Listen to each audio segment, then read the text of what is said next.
Les dirigeants de 57 nations arabes et islamiques se sont réunis à Doha pour exprimer leur solidarité avec le Qatar.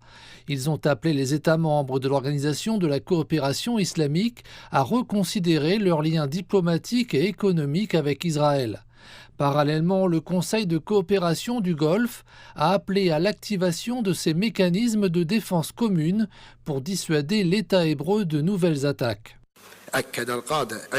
Les dirigeants confirment que la sécurité du Conseil de coopération du Golfe est indivisible.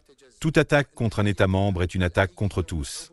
Toutes les capacités des États membres seront mises au service du soutien au Qatar et de la protection de sa sécurité et de sa souveraineté. Les dirigeants ont chargé le Conseil de défense commune et le Comité militaire suprême de tenir une réunion urgente à Doha afin d'évaluer la situation de défense et d'activer les mécanismes de réponse de la défense commune pour protéger les États du Conseil de coopération du Golfe.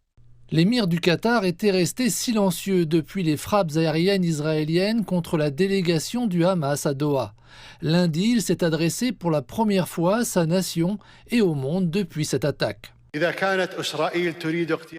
Si Israël veut assassiner la direction politique du Hamas, pourquoi négocie-t-il avec elle? Et s'il veut négocier la libération des otages, pourquoi assassine-t-il tous ceux avec qui il pourrait négocier? Israël prétend être une démocratie entourée d'ennemis, alors qu'en réalité il construit un système d'occupation et d'apartheid hostile à son environnement et mène une guerre d'extermination au cours de laquelle il a commis des crimes qui ne connaissent aucune limite. Il y a quelques jours, son Premier ministre a annoncé qu'il avait empêché l'établissement d'un État palestinien et qu'un tel État n'existera jamais à l'avenir.